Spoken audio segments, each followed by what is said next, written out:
those tubes is something different again. I've got this flower trough thing, and I want to turn it into a sort of chimney thing just here. I've got a lot of old concrete blocks left from building something else. So, and I've got some York stone. No, not York stone.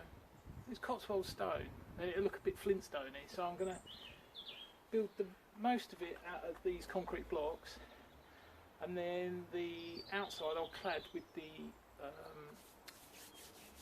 Cotswold stone, which is a sort of yellowy colour. It's quite good, but it won't take any heat. But these concrete blocks, they'd be quite good for a little bit of heat. And then it'll be like, put some metal bars in here, and then quite recently we changed our oven, so we've got some the old grills and the grill pans.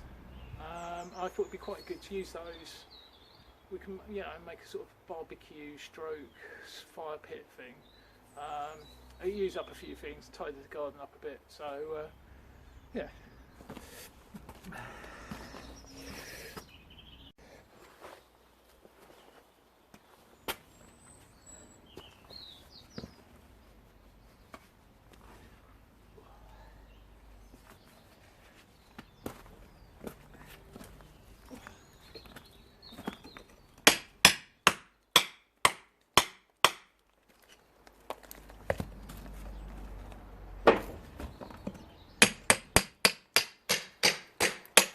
One little tip: if you're doing brickworky things, I don't do a lot of brickwork, but just the odd bit here and there.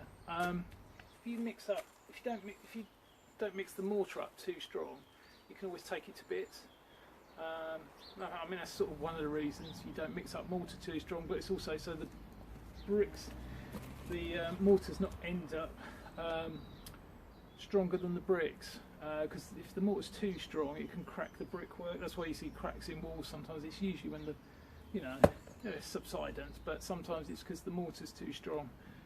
So I'm going to mix it up about 4 to 1, something like that. You don't have to be too precise. It's not small stuff like this. It's different if you're building a house. And then I put a squeeze of washing up liquid in. It's a bit of an old school way of doing it. You can't do that on site.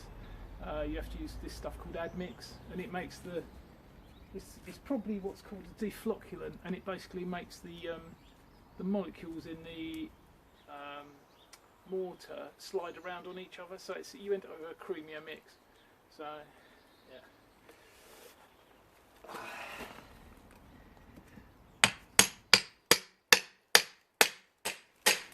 So I'm just going to level this down to these blocks, so that I've got the same sort of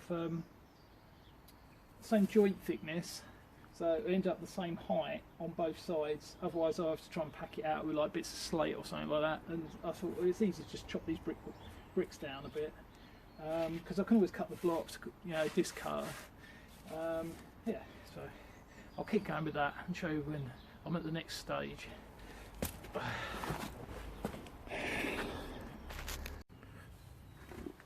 Right, here we are. I've taken it right back down to the block work. So these are just pretty standard concrete blocks. Pretty awful things to use actually. They're so heavy. Yeah, I don't do block work or anything for anyone else. I had some foundations to do for myself for a shed thing, so I just had a few spares left over from that. Yeah, okay.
There we go, I'm going for the rustic look.